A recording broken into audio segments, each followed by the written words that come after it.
Shallallahu Alaihi Wasallam, karena atas ajaran beliaulah kita dapat menikmati indahnya iman dan Islam. Sebelumnya, saya ingin mengucapkan ribuan terima kasih kepada Ibu Kepala SD Aisyah Kota Malang. Dengan adanya dukungan beliaulah sehingga acara ini terlaksana dan dalam acara diseminasi modul 1.4 penerapan dan pengalaman budaya positif. Dan juga saya ingin mengucapkan banyak-banyak terima kasih kepada Bapak Ibu guru semua yang mana di tengah-tengah kesibukan Bapak Ibu guru menyempatkan diri untuk hadir memenuhi undangan saya. Sebelum kita mulai, izinkan saya memperkenalkan diri. Nama saya Hasri Rosiana, Dinas Kerja dan SD Aisyah Kota Malang. Saya di sini adalah sebagai calon guru penggerak Angkatan 7 Kota Malang. Tujuan saya mengadakan diseminasi modul 1.4 yang pertama adalah memang tugas kita sebagai calon guru penggerak melakukan aksi nyata budaya positif di sekolah masing-masing.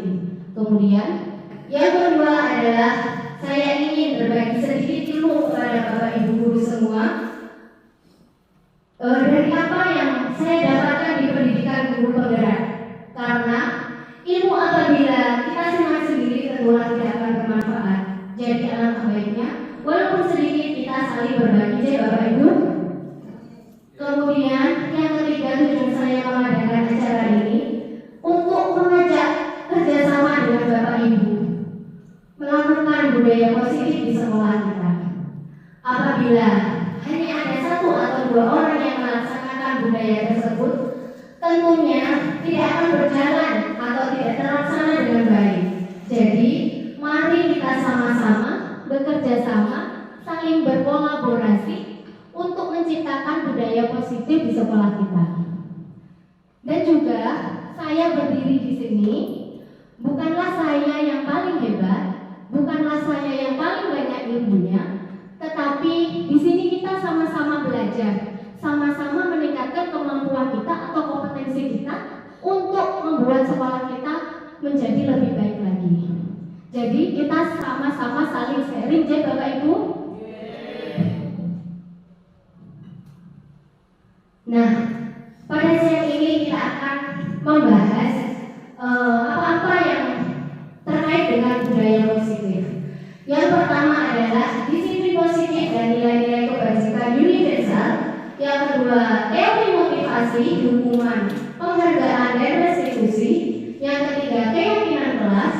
Kemudian yang keempat, kebutuhan dasar manusia dan dunia berkualitas. Yang kelima, 5 posisi kontrol. Dan yang terakhir adalah segitiga restitusi. Sebelum kita mulai, saya akan mengajak Bapak Ibu untuk melakukan cobalah buka.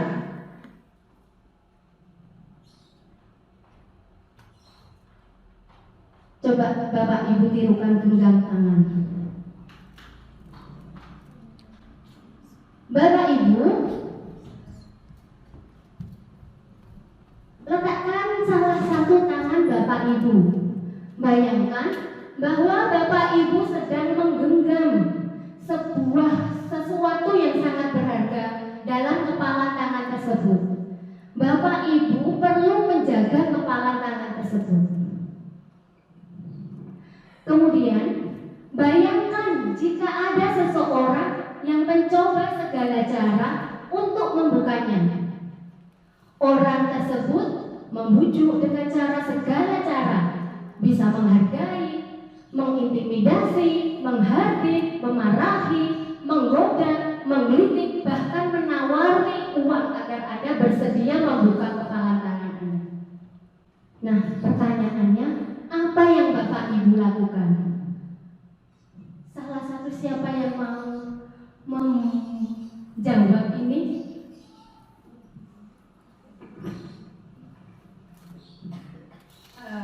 Bu Nena mencoba menjawab ya. Kalau saya diminta untuk membuka kepala tangan, padahal maksudnya begini, kalau kepanan tangan tadi itu memang ada sesuatu yang baik, kemudian kita membuka itu untuk kemaslahatan masyarakat, itu akan saya buka. Tetapi kalau yang ada di genggaman tangan tadi itu sesuatu yang tidak mungkin dibuka untuk orang lain, ya akan tetap saya genggam begitu. Berarti ada dua jawaban ya Bu Reni, bisa membuka dan bisa tetap menggenggam. Ada lagi yang ingin bersuara. Monggo.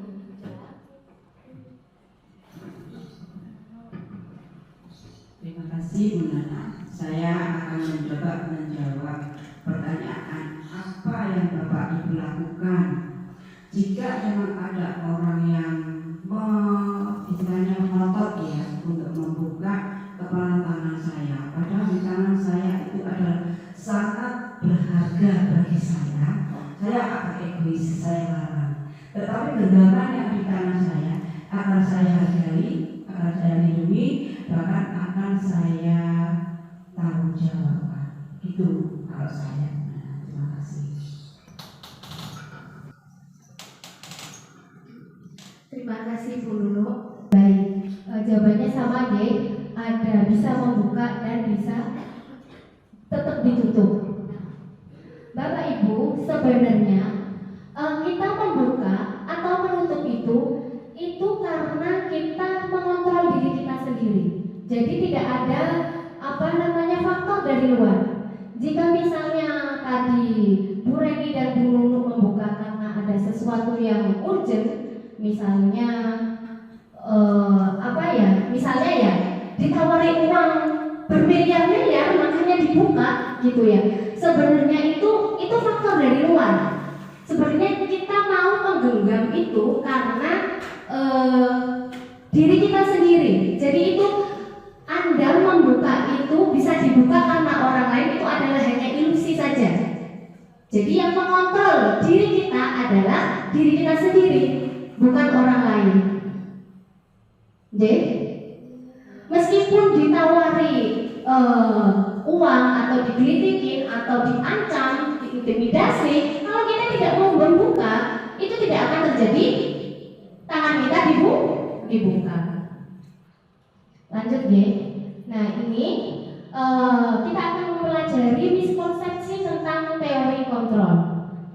Yang pertama itu ilusi guru mengontrol murid.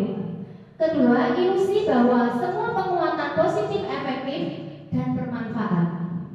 Terus, ilusi bahwa kritik membuat rasa bersalah mampu menguatkan karakter. Selanjutnya, ilusi bahwa orang dewasa berhak memaksa. Nah, kita ilusi-ilusi seperti ini kita rubah. Mengapa kita merubah? Yang pertama, ilusi guru mengontrol murid. Sebenarnya guru itu tidak bisa mengontrol murid kalau murid tidak mengizinkan bahwa dia akan dikontrol. Nah, pada dasarnya kita tidak dapat memaksa murid untuk berbuat sesuatu. Jikalau murid tersebut memilih untuk tidak melakukannya, walaupun tampaknya guru sedang mengontrol perilaku murid, demikian itu terjadi karena murid sedang mengizinkan dirinya untuk dikontrol. Jadi kalau ilusi guru mengontrol murid sebenarnya tidak, karena murid itu mengizinkan untuk dikontrol oleh gurunya. Nah, saat itu bentuk kontrol guru menjadi kebutuhan dasar yang dipilih murid tersebut. Teori kontrol menyatakan bahwa semua perilaku itu memiliki tujuan, bahkan terhadap perilaku yang tidak sesuai. Kemudian, ilusi bahwa semua penguatan positif, efektif, dan bermanfaat. Penguatan positif dan bujukan adalah bentuk-bentuk kontrol segala usaha untuk mempengaruhi murid agar mengulangi sesuatu perilaku tertentu adalah suatu usaha mengontrol. Dalam jangka waktu tertentu, kemungkinan murid tersebut akan menyadarinya dan mencoba untuk menolak bujukan kita. Jadi ini hanya ilusi saja. Selanjutnya, ilusi bahwa kritik dan membuat orang merasa bersalah itu dapat menguatkan karakter. Nah, menggunakan karakter dan rasa bersalah untuk mengontrol murid itu menuju pada identitas gagal murid. Mereka belajar untuk merasa buruk tentang diri mereka. Kadangkala sulit bagi guru untuk mengidentifikasi bahwa mereka sedang melakukan perilaku ini, karena seringkali guru cukup menggunakan suara yang halus, biasanya menyindir, untuk menyampaikan pesan negatif. Nah, ini akan membuat anak itu pada identitas yang gagal. Selanjutnya, ilusi bahwa orang dewasa memiliki hak memaksa. Banyak orang dewasa yang percaya bahwa mereka memiliki tanggung jawab untuk membuat murid-murid berbuat hal-hal tertentu. Apapun yang dilakukan dapat diterima selama ada sebuah kemajuan berdasarkan sebuah pengukuran kinerja. Pada saat itu pula, orang dewasa akan menyadari bahwa perilaku memaksa tidak akan efektif untuk jangka waktu panjang dan hubungan permusuhan akan terbentuk. Ini ilusi bahwa kita orang dewasa itu memiliki hak untuk memaksa anak-anak. Nah, baik Bapak Ibu, kita akan ke materi perubahan paradigma stimulus respon ke teori kontrol. Stimulus respon itu tadi yang miskonsepsi tersebut. Nah, siapa sesungguhnya yang memiliki kontrol? Kalau di stimulus respon, kita mencoba mengubah orang agar berpandangan dengan kita, sama dengan kita. Padahal kalau di teori kontrol ini seharusnya kita ubah ya. Tadi kita berusaha memahami pandangan orang lain tentang dunia. Jadi nggak harus pandangannya sama dengan kita. Selanjutnya, perilaku buruk itu dilihat sebagai suatu kesalahan. Kalau di stimulus respon, kita rubah semua perilaku itu memiliki tujuan. Orang lain bisa mengontrol saya. Kita rubah hanya Anda yang bisa mengontrol diri Anda. Saya bisa mengontrol orang lain. Anda tidak bisa mengontrol orang lain. Pemaksaan ada pada saat rujukan gagal. Nah, kita rubah kolaborasi, kerjasama, dan konsensus, kesepakatan bersama menciptakan pilihan-pilihan baru. Model berpikir di stimulus respon ini menang kalah, sedangkan di teori kontrol ini berpikir menang-menang.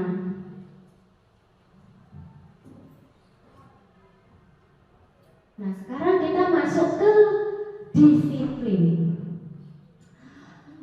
Jika mendengar kata disiplin, apa yang terbayang di benak Bapak Ibu semua? Apa yang terlintas di pikiran Bapak Ibu semua? Adakah yang mau menjawab? Ya, monggo. Disiplin saya itu seperti tepat waktu. Tepat waktu. Ya.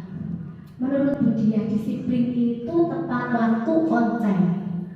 Nah, disiplin itu kebanyakan orang mengkaitkan dengan tata tertib, peraturan yang harus dilaksanakan. Padahal sesungguhnya itu disiplin itu bukan untuk melakukan hukuman, bukan terkait dengan hukuman, begitu gitu. Kalau disiplin, kita coba mengurai apa makna kata disiplin. Disiplin itu dari bahasa Latin yang akar katanya dari disiplina, artinya belajar.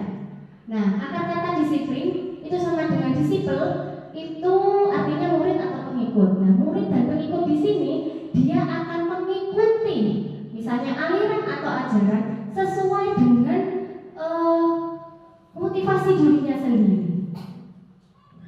Nah, disiplin diri membuat orang mengenali potensinya menuju sebuah tujuan apa yang dihargai. Yang dimaksud disiplin jadi dari dua kata makna tadi kita dapat dapat simpulkan di Budiah tadi ya, dalam budaya kita makna disiplin telah berubah menjadi sesuatu yang dilakukan seseorang pada orang lain untuk mendapat kepatuhan. Ini yang sekarang budaya kita itu maknanya seperti ini. Padahal tidak seperti itu. Nah, jadi kecenderungan umum adalah menghubungkan kata disiplin dengan ketidaknyamanan. Harus disiplin. Aduh, aku nanti piket, aku harus berangkat pagi. Itu kan merasa anak-anak tidak nyaman. Nah, kita dapat simpulkan bahwa makna disiplin itu adalah belajar mengontrol diri dengan menggali potensi kita agar tercapai tujuan mulia, yaitu menjadi seorang yang kita inginkan berdasarkan nilai-nilai yang kita hargai. Dengan kata lain, seseorang memiliki disiplin diri berarti mereka bisa bertanggung jawab terhadap apa yang dilakukannya karena mendasarkan tindakan pada nilai-nilai kebajikan universal. Nah, sebagai pendidik, tujuan kita adalah menciptakan anak-anak yang memiliki disiplin diri sehingga mereka berperilaku dengan mengacu pada nilai-nilai kebajikan universal dan memiliki motivasi intrinsik, motivasi dari dirinya sendiri, bukan motivasi yang ekstrinsik atau dari luar. Nah, ini sejalan dengan apa yang dikatakan Ki Hajar Dewantara. Untuk mewujudkan murid yang merdeka, syarat utamanya adalah disiplin diri yang kuat. Begitu. Jadi murid yang merdeka itu bukan berarti bebas pada peraturan, bebas pada tata tertib, ya. Merdeka itu adalah mempunyai disiplin yang kuat, tapi disiplin diri. Disiplin diri ini. Jadi murid-murid kita mempunyai tujuan yang mulia menjadi seseorang yang didasarkan pada nilai-nilai yang dihargai murid tersebut. Nah, nanti pada pembahasan berikutnya kita akan bagaimana sih menciptakan disiplin positif itu. Selanjutnya, nah tadi kan ada disiplin yang berdasarkan dengan nilai-nilai kebajikan universal. Nah, nilai-nilai kebajikan universal itu adalah sifat-sifat positif manusia yang merupakan tujuan mulia yang ingin dicapai setiap individu. Nilai tersebut bersifat universal dan lintas bahasa, suku budaya, agama maupun latar belakang. Ini sesuai dengan pernyataan dari William Glasser pada teori kontrol bahwa setiap perilaku atau perbuatan itu memiliki suatu tujuan. Dengan mengaitkan nilai-nilai kebajikan yang diyakini seseorang, maka motivasi intrinsiknya akan terbangun. Nah, ini perlu digarisbawahi. Nilai-nilai kebajikan yang diyakini seseorang, maka motivasi dari dalamnya ini akan terbangun. Lama-lama akan terbangun sehingga menggerakkan motivasi dari dalam untuk dapat mencapai tujuan yang diinginkan. Nah, ini dalam pendidikan kita yang sekarang ini, nilai-nilai kebajikan yang ingin dicapai oleh pendidikan Indonesia saat ini yaitu menuju profil pelajar Pancasila. Ada ini beriman bertakwa kepada Tuhan Yang Maha Esa dan berakhlak mulia, berkebinekaan global, bergotong royong, mandiri, kreatif, bernalar kritis. Jadi ini universal. Jadi nanti berkebinekaan global ini banyak macamnya, tapi kita universal. Bapak Ibu, kita pada pembahasan yang kedua, yaitu tentang teori motivasi, hukuman, penghargaan, dan restitusi. Teori perilaku manusia itu ada 3. Yang pertama, untuk menghindari ketidaknyamanan atau hukuman. Biasanya orang yang dengan motivasi ini mereka akan bertanya, apa yang akan terjadi apabila saya tidak melakukannya? Kira-kira teori perilaku ini termasuk motivasi apa, Bapak Ibu? Eksternal atau internal? Internal apa eksternal? Untuk menghindari ketidaknyamanan atau hukuman. C. Motivasi eksternal. Jadi motivasi dari luar. Aku nggak mau dihukum jadi aku harus datang lebih awal. Nah, ini termasuk motivasi eksternal. Kemudian teori perilaku manusia yang kedua adalah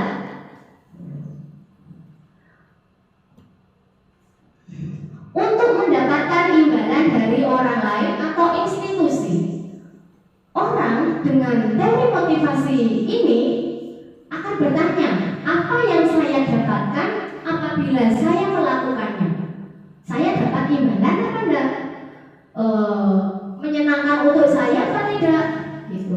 Pernah nggak Bapak Ibu Anda itu senyum agar misalnya dipuji sama rekan Bapak Ibu? Baik. Kalau untuk mendapatkan imbalan dari orang lain itu termasuk motivasi apa Bapak Ibu? Internal atau eksternal? Ada yang internal, ada yang eksternal. Termasuk motivasi eksternal. Jadi motivasi 1 dan 2 tadi ya, motivasi menghindari hukuman dan motivasi untuk mendapatkan imbalan dari orang lain itu termasuk dalam motivasi eksternal. Sekarang perilaku manusia yang ketiga, yaitu untuk menghargai diri sendiri. Orang dengan motivasi seperti ini akan bertanya-tanya, saya akan menjadi orang seperti apa apabila saya melakukannya? Saya akan menjadi orang yang seperti apabila saya melakukannya. Gitu. Jadi dia sudah meyakini nilai-nilai tersebut, termasuk motivasi internal. Jadi dia sudah sadar, ya, sudah sadar dari pingsannya. Sudah ada motivasi diri dalam dirinya. Nah, motivasi internal inilah yang akan kita bahas, dan tujuan disiplin positif ini adalah nanti kita akan membentuk murid-murid kita memiliki motivasi internal. Nah, ini menurut Ki Hajar Dewantara. Merdeka. Merdeka itu artinya tidak hanya terlepas dari perintah, akan tetapi juga cakap buat memerintah diri sendiri. Tapi terkadang ya Bapak Ibu, anak-anak itu tidak mempunyai motivasi dalam dirinya sendiri. Nah, jika seperti itu berarti perlu bantuan pihak luar untuk membangun motivasi dalam dirinya. Tetapi kita hanya menguatkan saja. Nah, sekarang dihukum oleh penghargaan. Maksudnya apa sih Bapak Ibu dihukum oleh penghargaan?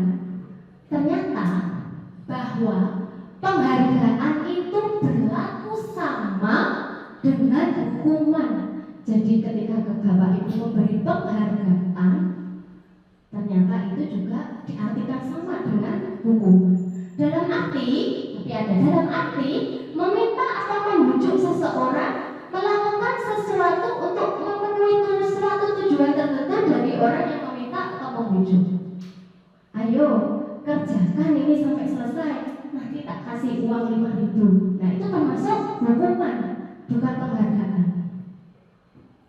Jadi Bapak Ibu, lanjut deh. Nah, ternyata dari dorongan eksternal dan akan ada faktor ketergantungan. Dia nggak akan melakukan itu kalau nggak sama guru yang itu. Biasanya seperti itu. Nah, ini ada beberapa dampak dari pemberian penghargaan. Dampak yang pertama adalah pengaruh jangka pendek dan jangka panjang. Penghargaan itu bersifat menghukum. Penghargaan mengurangi ketepatan. Penghargaan itu tidak efektif dan penghargaan merusak hubungan. Penghargaan juga menurunkan kualitas.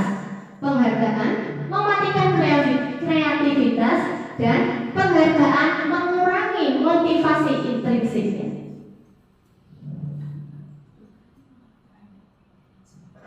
Baik anak-anak, pada akan mengajak kepada Bapak Ibu untuk melihat cuplikan film pendek.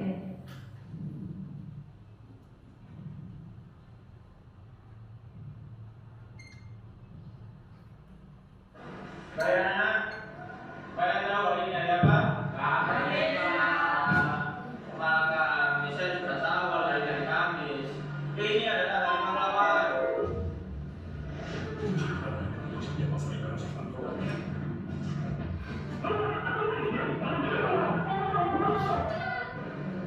(1945)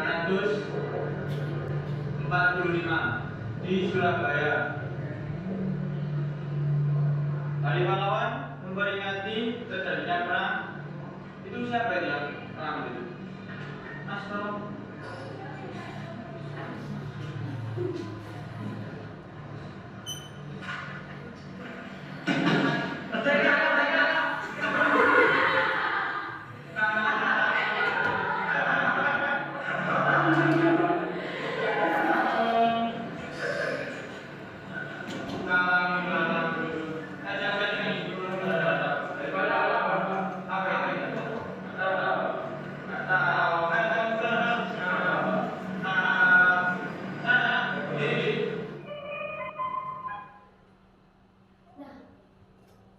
Baik, dari cuplikan film pendek tadi yang dilakukan Bapak guru tersebut termasuk hukuman atau konsekuensi?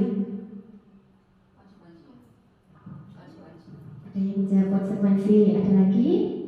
Termasuk hukuman atau konsekuensi? Ada dua-duanya. Ada yang menjawab konsekuensi. Bapak Ibu, yang dilakukan Bapak guru pada film tadi itu adalah termasuk hukuman. Karena apa? Karena anak melamun itu tidak ada hubungannya dengan pelajaran, dan hukuman itu biasanya bersifat spontan tanpa ada kesepakatan terlebih dahulu. Nah, itu namanya hukuman. Gitu nggih. Nah, sekarang kita akan mencari tahu perbedaan hukuman atau konsekuensi. Kalau konsekuensi ini sudah ada peraturan dan sudah diketahui oleh murid. Kalau hukuman itu biasanya bersifat spontan. Juk-juk, push up kamu, gitu. Padahal nggak ada aturannya untuk push up. Belum disepakati bersama. Oke, perbedaan hukuman atau konsekuensi. Yang pertama, karena terlambat ke sekolah, siswa menulis kalimat 100 kali di dalam buku, saya tidak akan terlambat lagi. Termasuk hukuman atau konsekuensi? Iya, benar, hukuman. Lanjut. Lari mengelilingi lapangan basket 2 kali karena terlambat hadir di sekolah. Hukuman atau konsekuensi? Pinter Bu dia, hukuman. Selanjutnya, menggantikan kertas tugas teman yang telah dicoret-coret, termasuk hukuman atau konsekuensi? Benar, konsekuensi. Selanjutnya, murid diminta untuk push up 15 kali karena tidak menggunakan masker di sekolah. Hukuman. Lanjut. Membersihkan tumpahan air di meja tulis karena tersenggol pada saat belajar. Iya, konsekuensi. Selanjutnya, murid disuruh untuk tidak mengenakan sepatu seharian di sekolah karena tidak menggunakan sepatu hitam. Tidak mengenakan sepatu seharian di sekolah. Disuruh untuk tidak mengenakan sepatu seharian di sekolah. Hukuman atau konsekuensi? Hukuman. Lari mengelilingi lapangan basket 2 kali karena terlambat 10 menit untuk pelajaran PJOK. Ada hukuman, ada konsekuensi. Konsekuensi. Nah, ini perbedaan hukuman dan konsekuensi. Kalau hukuman itu sesuatu yang menyakitkan yang harus terjadi, sedangkan konsekuensi sesuatu yang harus terjadi. Ya. Kalau hukuman membuat anak sakit fisik jangka waktu yang lama. Sedangkan konsekuensi itu membuat anak merasa tidak nyaman, namun dalam jangka waktu yang pendek. Kalau hukuman itu anak membenci kedisiplinan, kalau konsekuensi anak menghargai disiplin. Terus hukuman itu berarti paksaan, kalau konsekuensi itu stimulus respon, stimulus tanggapan. Mendorong anak menyakiti diri sendiri kalau hukuman. Kalau konsekuensi mendorong anak agar mudah menyesuaikan diri. Hukuman itu konsep diri yang buruk, sedangkan konsekuensi konsep diri yang baik. Kalau hukuman anak belajar untuk menyembunyikan kesalahan, konsekuensi anak belajar untuk mematuhi peraturan. Hukuman itu dia merasa marah, dipermalukan, dan merasa tidak dihargai. Kalau konsekuensi itu hanya kehilangan hak, dibuat tidak nyaman, dan diasingkan untuk sementara. Kita akan belajar tentang restitusi. Bapak Ibu pernah mendengar restitusi? Saya baru mendengar itu ketika mengikuti pendidikan guru penggerak. Sebelumnya juga belum. Apa itu restitusi? Nah, restitusi itu adalah proses menciptakan kondisi bagi murid untuk memperbaiki kesalahan mereka, sehingga mereka bisa kembali pada kelompok mereka dengan karakter yang kuat. Atau restitusi itu adalah sebuah cara menanamkan disiplin positif pada murid. Jadi di atas tingkatnya dari konsekuensi.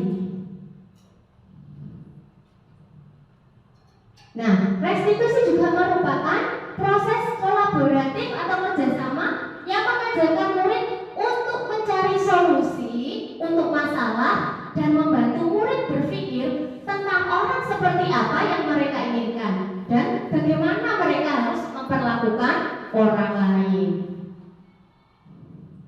Restitusi itu membantu murid menjadi lebih memiliki tujuan, memiliki disiplin positif, dan memulihkan dirinya setelah berbuat salah. Nah, ini perbedaannya Bapak Ibu antara hukuman, konsekuensi, restitusi. Jadi hukuman ini bersifat negatif dan itu akan membuat identitas gagal pada murid. Kalau yang konsekuensi dan restitusi ini akan membuat murid pada identitas sukses. Jadi kalau misalnya murid-murid ingin sukses, ya harus disiplin gitu. Nah, disiplin sendiri ada dua kategori, yaitu disiplin netral dan disiplin positif. Nah, disiplin netral ini yang konsekuensi. Contohnya, sesuatu yang menyakitkan harus terjadi di konsekuensi, sesuatu harus terjadi. Kalau restitusi itu merupakan pilihan. Di mana itu tidak nyaman untuk murid atau anak jangka waktu panjang. Konsekuensi ini jalan jangka yang pendek. Kalau restitusi ini mengeluarkan murid anak dalam jangka waktu panjang. Yang ini korban mendapatkan keadilan. Kalau hukuman ya pelaku korban ini mendapat keadilan kalau berhukuman. Sedangkan di konsekuensi korban bisa diabaikan. Nah, kalau di restitusi korban itu mendapatkan ganti, bukan hanya keadilan, tapi juga mendapatkan ganti. Lanjut deh. Nah, ini ciri-ciri dari restitusi. Bukan untuk menebus kesalahan, namun untuk belajar dari kesalahan. Yang kedua, memperbaiki hubungan. Tawaran, bukan paksaan. Restitusi menuntut untuk melihat ke dalam diri. Restitusi mencatat kebutuhan dasar yang mendasari tindakan.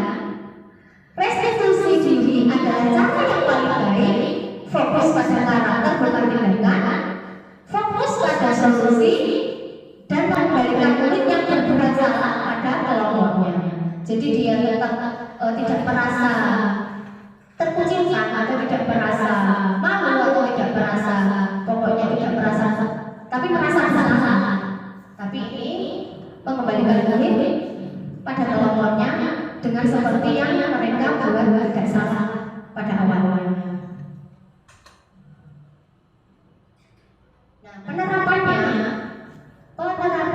sudah saya coba lakukan, yaitu selalu berusaha membangun motivasi intrinsik siswa dengan memberikan pemahaman dan contoh tindakan yang positif. Selalu memiliki opsi restitusi jika anak berperilaku negatif. Berkolaborasi dengan teman sejawat dalam menerapkan budaya positif. Sekarang kita akan masuk ke pembahasan ketiga, yaitu tentang keyakinan kelas.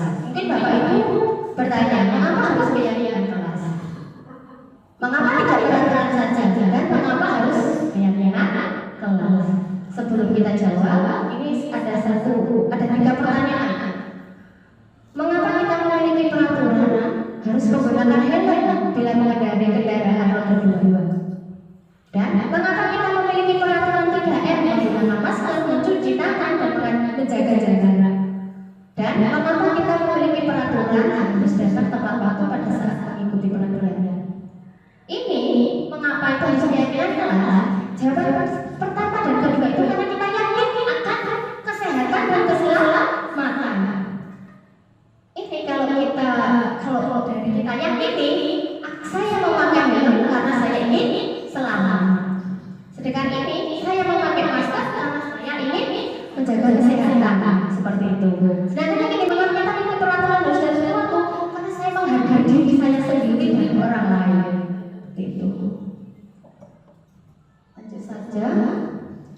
Nah, seseorang itu akan lebih tergerak dan bersemangat untuk menjalankan keyakinannya daripada hanya sekedar mengikuti serangkaian peraturan tertulis tanpa makna. Untuk mendukung motivasi intrinsik kembali ke nilai-nilai universal atau keyakinan lebih menggerakkan seseorang dibandingkan mengikuti serangkaian peraturan. Ini Bapak Ibu pembentukan keyakinan kelas. Yang pertama itu bersifat abstrak, dibuat dalam bentuk kalimat positif. Jadi sudah tidak ada lagi dilarang membuang sampah sembarangan. Itu kan masih ada kalimat, ada kata negatif, menjaga kebersihan lingkungan gitu. Terus berupa pernyataan universal. Jadi yang umum saja, tidak terlalu banyak agar mudah diingat oleh murid-murid kita. Semua warga itu berkontribusi, terus sesuai dengan kondisi kelas sehingga mudah diterapkan. Nah, ini bedanya peraturan dengan keyakinan kelas. Peraturannya itu selalu kembalikan ke tempatnya. Keyakinan kelas itu tanggung jawab. Hadir di sekolah 15 menit sebelum pembelajaran dimulai, keyakinannya menghormati orang lain dan berkomitmen. Jadi kita adalah membangun keyakinan pada diri murid-murid kita. Ini refleksi dari saya membuat keyakinan kelas di sekolah saya. Anak itu lebih antusias melakukan keyakinan kelas, memiliki kesadaran diri untuk bertanggung jawab jika tindakan mereka tidak sesuai dengan keyakinan kelas. Tindak lanjutnya, mengevaluasi keyakinan kelas secara berkala dan merevisi jika ada yang tidak sesuai. Ini penerapan yang sudah saya lakukan. Dan ini sedikit cuplikan untuk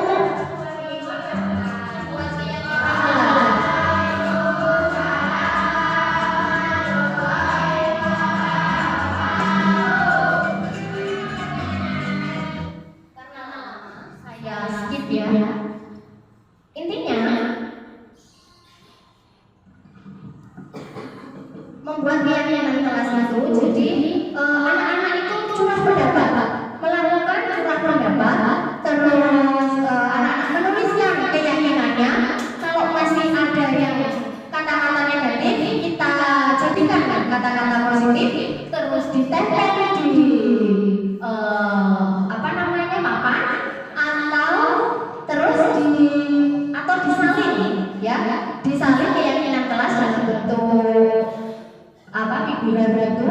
Terus yang selanjutnya adalah menandatangani keyakinan kelas. Sekarang kita akan eksekusi dulu di bawah, biar tidak ngantuk karena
Ibu Ambar, guru wali kelas 2A di SD Pelita Hati, sedang bingung menghadapi ulah salah satu murid di kelasnya.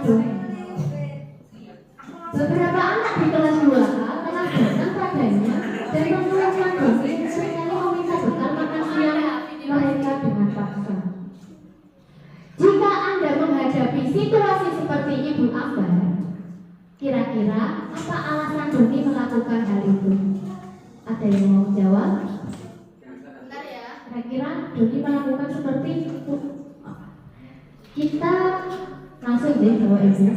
Jadi ini 5 kebutuhan dasar manusia. Nanti teori ini akan menjawab kasus Bu Ambar tadi. 5 kebutuhan dasar manusia yaitu yang pertama bertahan hidup, kedua kasih sayang dan rasa diterima, kebebasan, kesenangan, penguasaan. Jadi ini kebutuhan dasar manusia. Nah, ini jawabannya Bapak Ibu. Yang pertama kebutuhan bertahan hidup. Kebutuhan bertahan hidup itu adalah kebutuhan yang bersifat fisiologis, misalnya kesehatan.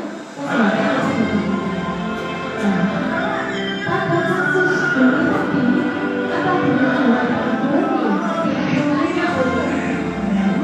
semuanya ia lapar dan orang tuanya tidak memberikan makan siang, maka kebutuhan dasar itu berusaha memenuhi oleh Doni adalah maka dilakukan untuk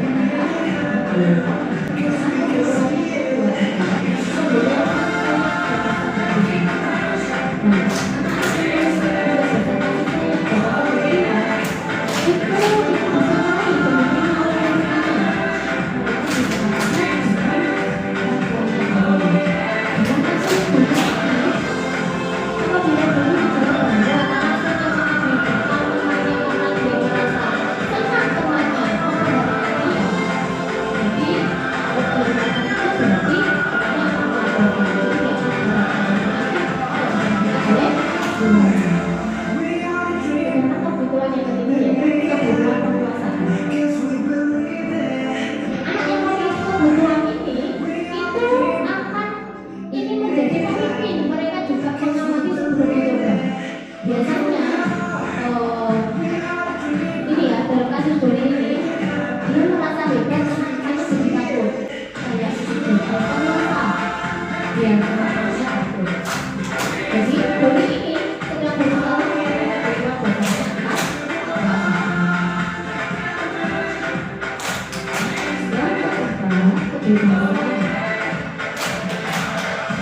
dalam kasus Doni tadi dia kelihatan Doni itu merasa dosa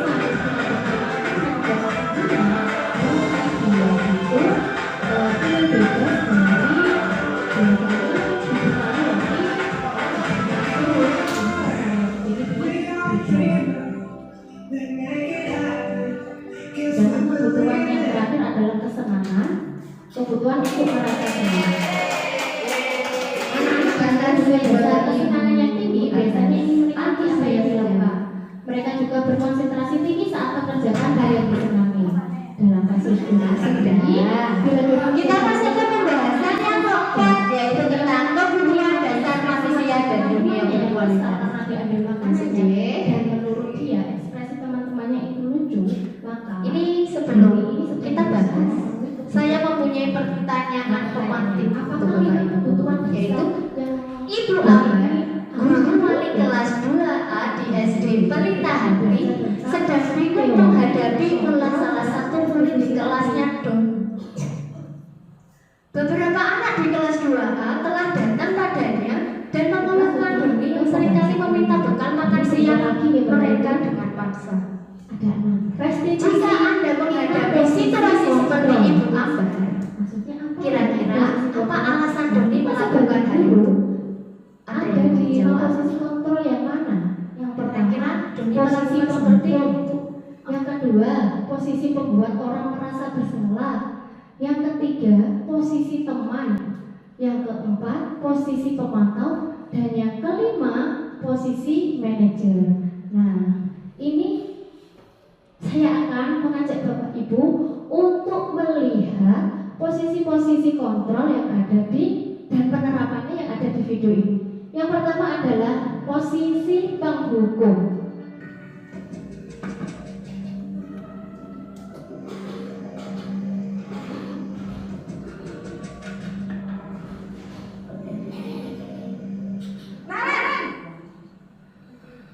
Sini kamu.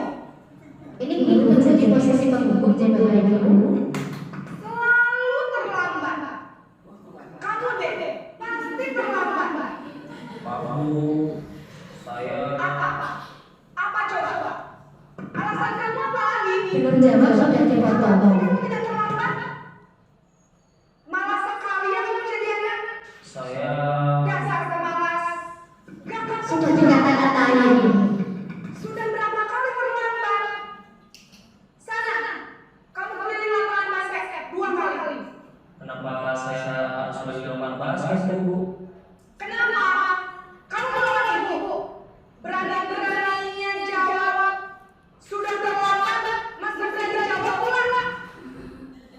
Sekarang keliling lapangan basket 5 kali sekalian. Biar kapok. Cepat. Pergi sana ke lapangan basket. Yang kedua adalah guru sebagai posisi pembuat merasa bersalah.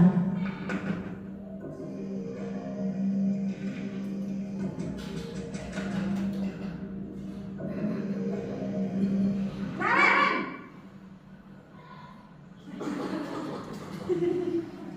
Selamat pagi, Bu. Naren. Kamu kenapa terlambat lagi, Nak? Ya Tuhan, Naren. Kamu senang ya bikin ibu susah ya? Kalau kamu terlambat lagi, nanti ibu yang ditegur bapak kepala sekolahnya. Disangka ibu tidak bisa ketemu kamu. Duh, gimana ini? Maaf, Bu. Gusti Naren. Kamu suka ya kalau ibu ditegur bapak kepala sekolah? Terus, sekarang ibu tulis apa ini ibu absen? Ini kan sudah terlambat loh. Ibu harus apa coba? Maaf, Bu. Maaf sekali. Ya sudah, lain kali jangan bikin ibu salah lagi ya, Nak ya. Ibu tidak apa-apa kalau gini terus. Bisa jajan dengan kalau ibu ditegur bapak kepala sekolah. Sana cepat ke kelas. Maaf ya, Bu. Maaf sekali.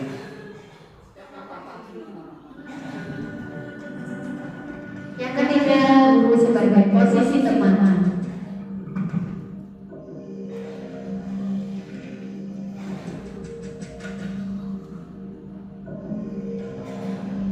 Naren!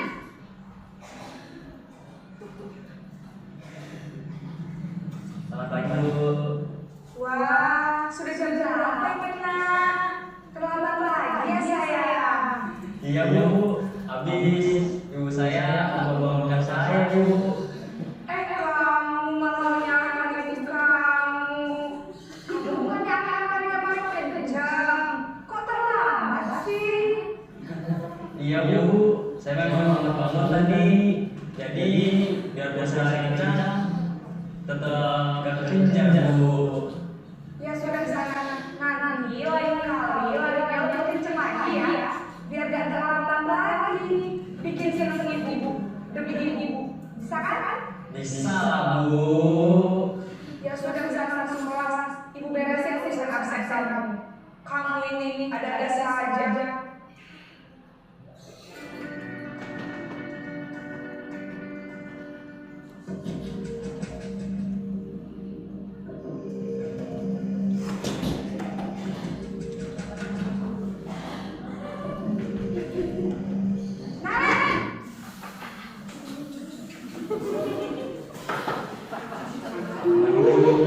Naren, apa peraturan sekolah kita tentang jam berapa kita harus ke sekolah? Kita harus di sekolah jam 7, Bu. Iya betul. Sekarang sudah jam 7.20. Naren sudah tahu konsekuensinya jika terlambat hadir. Paham, Bu. Saya harus tinggal kelas pas jam istirahat selama 20 menit. Iya benar, konsekuensinya demikian. Jadi nanti jam 9.30 pas istirahat, kamu harus tinggal di kelas, kerjakan tugas tambahan untuk ketertinggalan kamu, ya? Baik, Bu.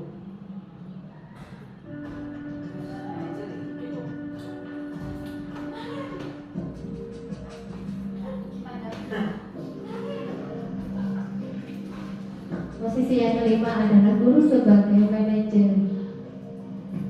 Naren,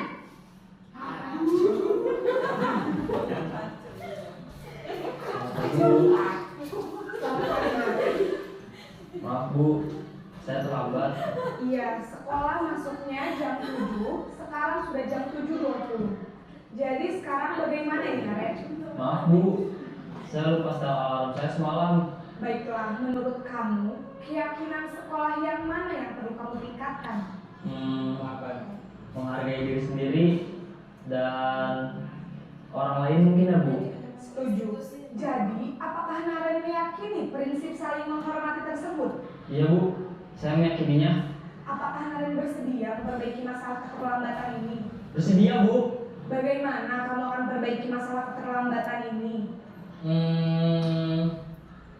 Saya akan coba untuk tidak lupa menyetel alarm saya, Bu.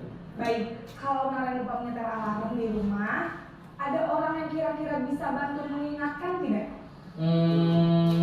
Ada, Bu. Kakak saya, Kak Emma. Ada lagi selain Kak Emma? Selain Kak Emma, ada ibu saya. Baik, jadi yang mengingatkan Naren adalah Kak Emma dan ibu kamu ya? Kira-kira akan mulai start alarm kapan nih, Naren? Setelah pulang sekolah, akan segera saya lakukan. Baik, jadi Naren akan setel alarm untuk bangun besok pagi dan akan diingatkan oleh kakak dan ibunda Naren ya? Ada lagi yang mungkin perlu dilakukan, Naren? Agar tidak terlambat bangun lagi. Tidak ada, Bu. Baik, Naren. Terima kasih untuk kerjasama kamu. Sekarang kamu perlu kembali ke kelas untuk belajar. Baik, Bu. Terima kasih.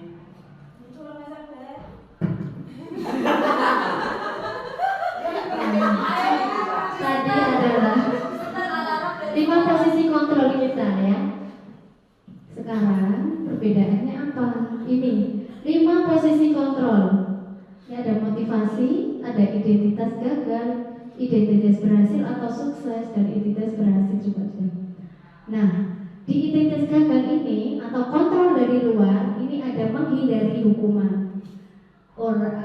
Posisi di posisi mana? Di posisi penghukum atau pembuat orang merasa bersalah. Ini akan menjadikan identitas gagal pada murid kita. Contohnya, ini guru berbuat menghardik, menunjuk-nunjuk, menyakiti, menyindir. Terus berceramah mengatakan seharusnya ibu, kamu gak kasihan sama ibu. Jadi dia itu merasa bersalah. Itu akan membuat identitas gagal. Kalau teman, ini membuat alasan-alasan untuk muridnya, membuatkan alasan-alasan untuk muridnya. Pemantau menghitung dan mengukur, sedangkan manajer mengajukan pertanyaan-pertanyaan. Nah, kalau hasilnya kalau kita di posisi penghukum, nanti anak itu hasilnya akan memberontak, menyalahkan orang lain atau berbohong. Kalau pembuat orang merasa bersalah, itu akan menyembunyikan. Biasanya anak-anak suka berbohong, itu ya. Terus kalau teman itu ketergantungan, biasanya itu tergantung dengan guru yang itu saja. Kalau dihadapi guru selain guru yang itu, biasanya tidak akan mau. Terus kalau pemantau itu menyelesaikan diri bila diawasi. Terus kalau manajer itu menguatkan pribadi. Nah, kaitannya dengan dunia berkualitas itu apa? Kalau posisi kontrol penghukum itu akan meletakkan guru di luar dunia berkualitas. Jadi dia akan membenci guru, dia akan istilahnya itu tidak akan pernah nurut sama guru. Terus pembuat orang merasa bersalah itu murid meletakkan guru di dalam dunia berkualitas. Sedangkan teman itu juga meletakkan guru sebagai orang yang sangat penting di dunia. Kalau pemantau, ini guru itu peraturan dan hukum di dunia berkualitas. Sedangkan manajer, murid itu akan dirinya sebagai individu positif dalam dunia berkualitas. Kalau ini kan motivasinya murid berkata, kalau dihukum biarkan saja, nanti juga marah-marah lagi. Nah, ini ini biasanya anak saya ya, nanti juga marah-marah terus.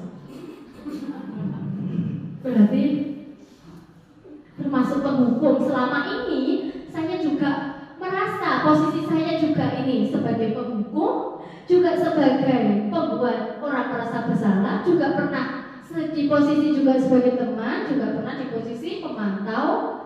Nah, harusnya kita di posisi manajer gitu. Dampaknya apa pada murid? Kalau kita di posisi penghukum, dampaknya itu murid itu akan mengulangi kesalahan itu lagi, mengulangi kesalahan lagi, mengulangi lagi.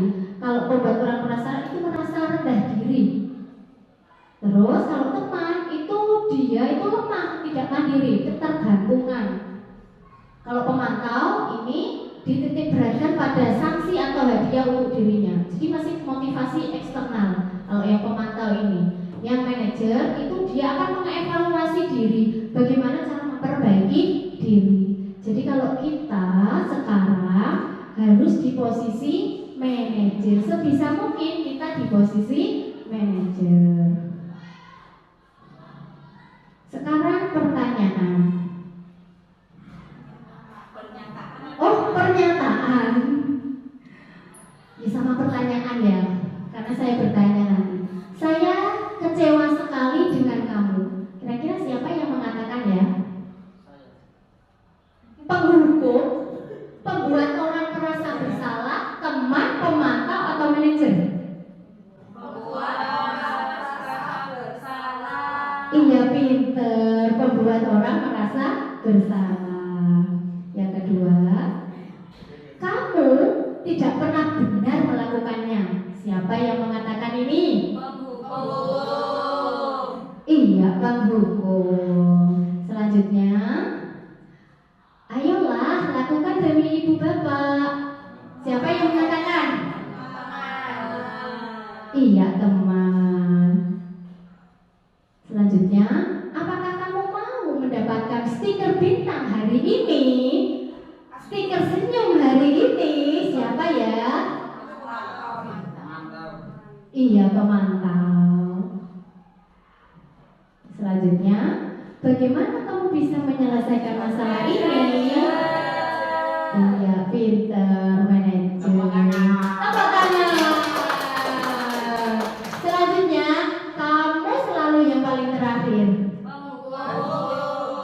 Iya, penghukum yang mengatakan.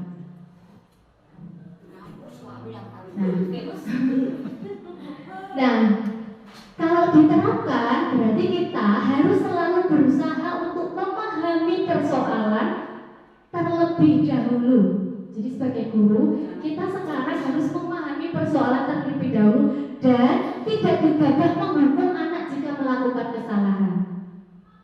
Yang kedua, mencari tahu penyebab dan coba menggali kebutuhan dasar apa yang tidak dapat dipenuhi oleh anak tersebut sehingga melakukan hal negatif. Dengan begitu, kita dapat mencari solusi yang tepat. Sudahkah Bapak Ibu melakukan seperti ini? Iya, kadang-kadang ya sama. Iya.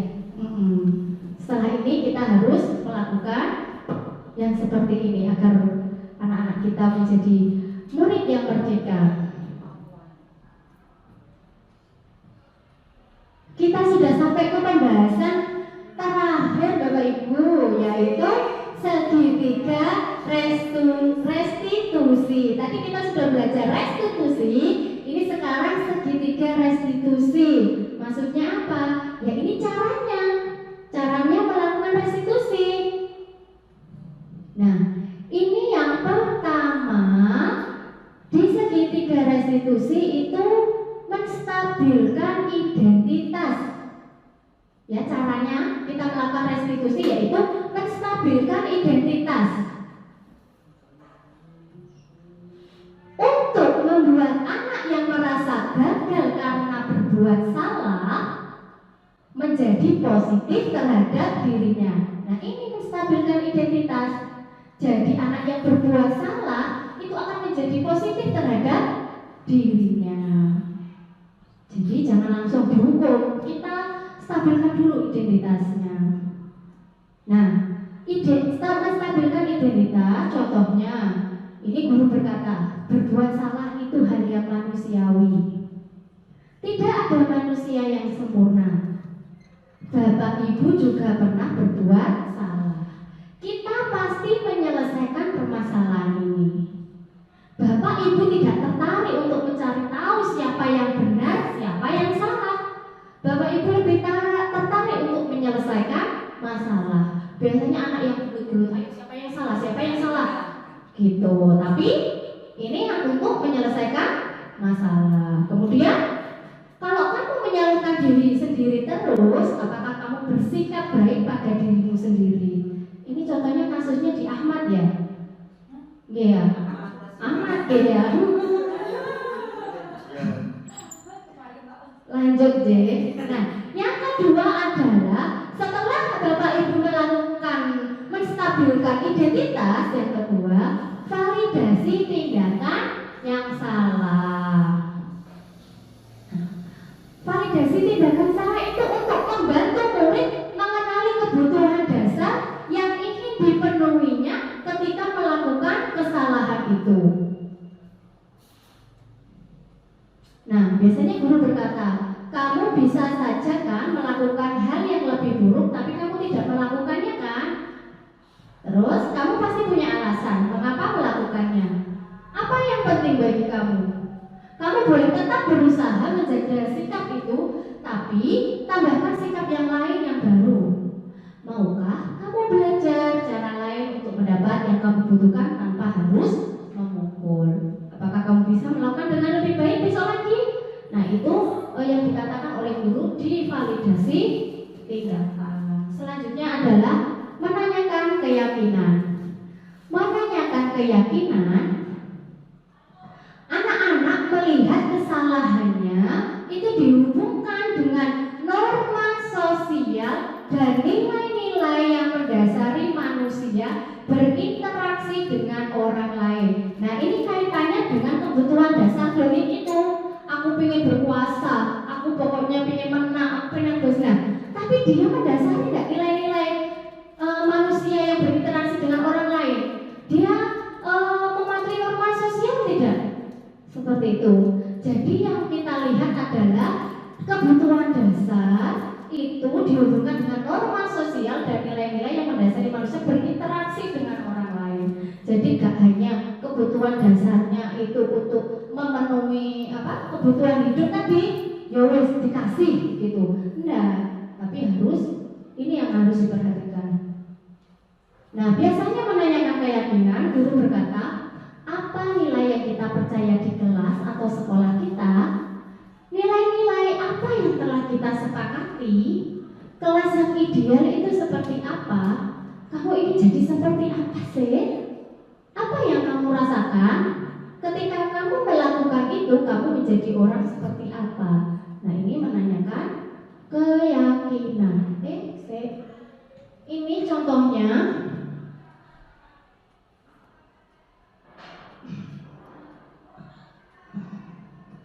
Contoh saya terapkan di kelas saya. Sebentar.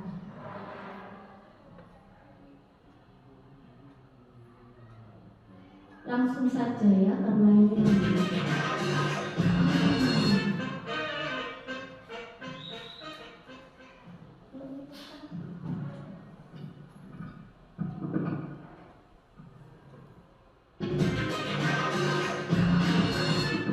saya di pendidikan guru penggerak Bapak Ibu. Kayaknya setiap minggu kita membuat tugas-tugas. Pada kesempatan kali ini saya akan memaparkan tugas 1.4. Langsung saja.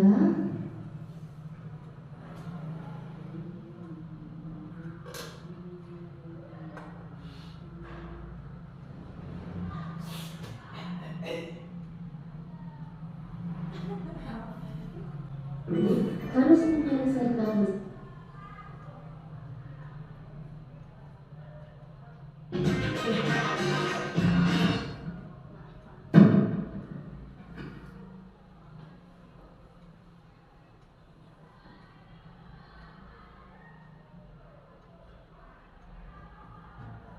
Lebih baik menggunakan tahapan segitiga restitusi.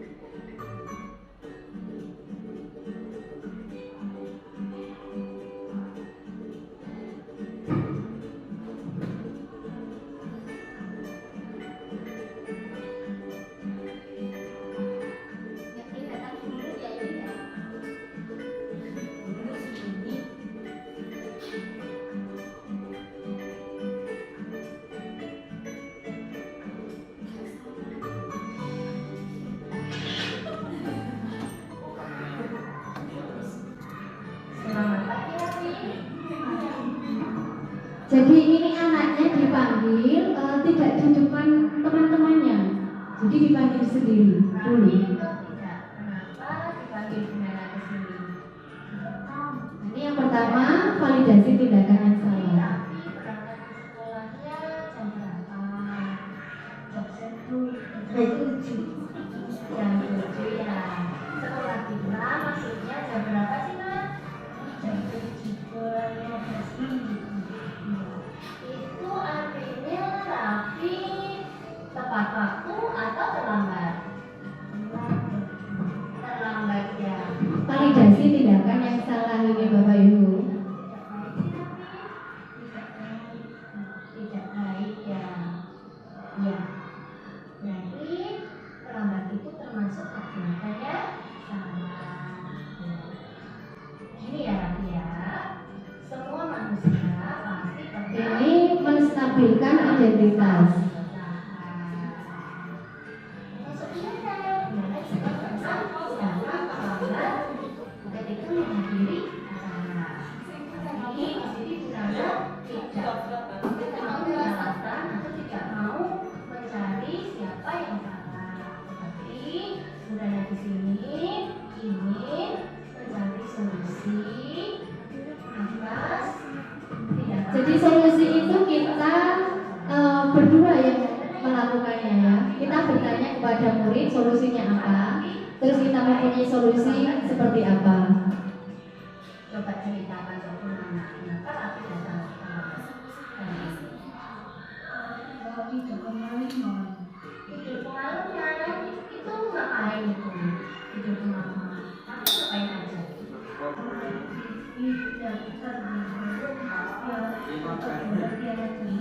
Dan ini segitiga restitusi bisa diterapkan untuk Bapak Ibu guru berarti. Kita langsung lanjut, tinggal satu slide. Nah, ini adalah rangkuman dari yang kita bahas siang hari ini. Yang pertama itu kita bahas tentang teori kontrol. Tadi kan banyak ada teori kontrol. Nah, Anda tidak bisa mengontrol orang lain, hanya Anda yang bisa mengontrol diri Anda. Ini adalah disiplin positif, ya. Sedangkan semua perilaku memiliki tujuan, ini berkaitan dengan teori motivasi, nilai-nilai kebajikan universal, dan keyakinan kelas. Semua perilaku itu memiliki tujuan. Model berpikir menang-menang, kolaborasi dan konsensus menciptakan pilihan-pilihan baru, ini di 5 posisi kontrol dan segitiga restitusi. Yang terakhir, realitas kebutuhan kita berbeda. Kita berusaha memahami pemandangan orang lain tentang dunia. Setiap orang memiliki gambaran berbeda. Nah, ini di 5 kebutuhan dasar manusia. Jadi, kita harus sudah bisa merubah dari stimulus respon ke teori kontrol. Demikian Bapak Ibu yang bisa saya sampaikan. Nah, sebelumnya saya ingin mengucapkan permintaan maaf jika materi ini kurang berkenan atau Bapak Ibu tidak puas, karena saya mendapatkan materi ini itu kurang lebih 2 minggu, tetapi untuk Bapak Ibu hanya 1 jam, kurang lebih 1 jam, jadi banyak kekurangannya. Nah, sekian dari saya. Jika ada perkataan saya yang menyinggung hati Bapak Ibu, saya ucapkan mohon maaf sebesar-besarnya. saya akhiri. Wassalamualaikum warahmatullahi wabarakatuh.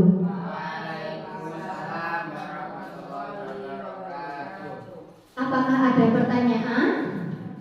Ada? Monggo bertanya. Nanti kalau saya tidak bisa menjawab, nanti akan dijawab oleh kepala sekolah. Dan kalau saya tidak bisa menjawab, nanti saya akan cari tahu jawabannya. Oke, Bu Reni? Berarti senang kok Pak, kita ngomong. Biasanya saya tahu jawabannya. Terima kasih Bu Nana atas waktunya. Yang sebenarnya teori yang sudah disampaikan Bu Nana itu ya kita sudah melakukan, hanya mungkin perlu Bu Nana, perlu dipilih begitu ya Bu Nana, sesuai dengan karakter atau apa istilah tadi yang ada 5 tadi itu, kondisi guru itu. Nah, kalau saya boleh berpesan begitu ya, karena ini adalah upaya untuk kita bisa menjadikan murid kita begitu ya benar. Guru itu bisa disayangi murid atau membuat murid nyaman. Nah, kalau pesan saya ya berarti sebelum kita bisa ke murid ya kita ke diri kita sendiri begitu. Nah, saya punya pertanyaan ke Bu Nana, mungkin nanti bisa dijawab. Kalau Bu Nana memang sudah ada jawabannya, atau kalau belum berarti ya itu tadi bisa ditanyakan. Nah, caranya bagaimana Bu Nana kita itu membangun motivasi internal tadi itu, intrinsik itu, karena ya semua itu punya motivasi kedua-duanya. Nah, tetapi motivasi yang ekstrinsik itu sebenarnya kan hanya iming-iming saja. Yang seharusnya kita lakukan itu kan motivasi dalam diri kita itu. Tetapi kalau menurut saya itu akan lebih sulit begitu Bu Nana, motivasi internal itu diterapkan daripada motivasi eksternal.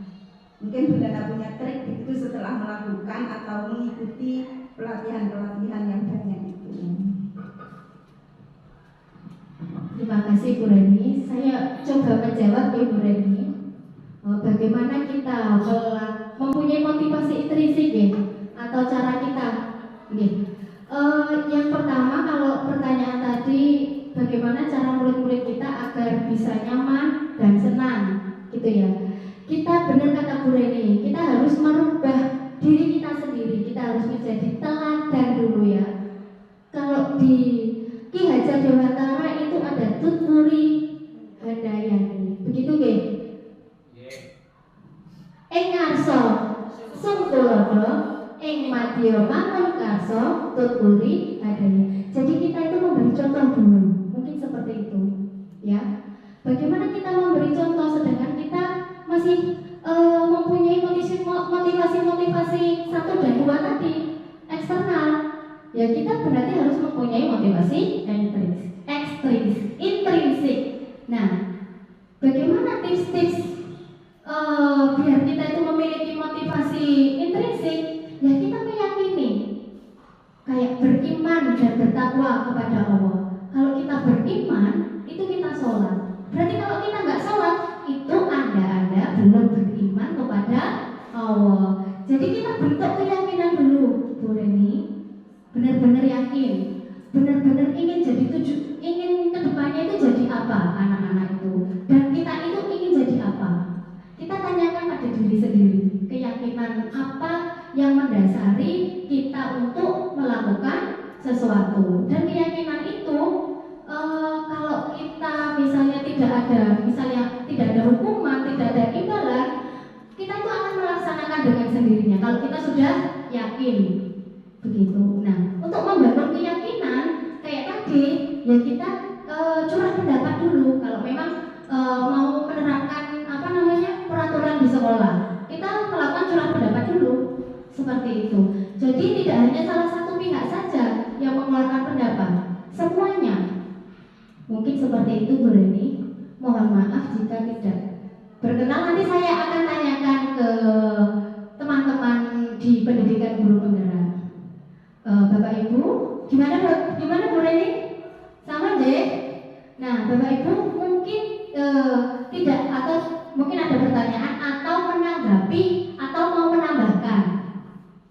Sampun? Sampun deh. Terima kasih banyak Bapak Ibu guru. Saya mengucapkan beribu-ribu terima kasih dan saya mohon maaf menyita waktu Bapak Ibu. Ya, saya ulangi lagi ya Bapak Ibu, saya akhiri. Kita sama-sama membaca doa hamdalah dan doa kafaratul majelis. Alhamdulillahirabbil alamin. Subhanakallahumma wa bihamdika asyhadu an la ilaha illa anta astaghfiruka wa atubu ilaik. Sekian. Salam dan bahagia. Wassalamualaikum warahmatullahi wabarakatuh.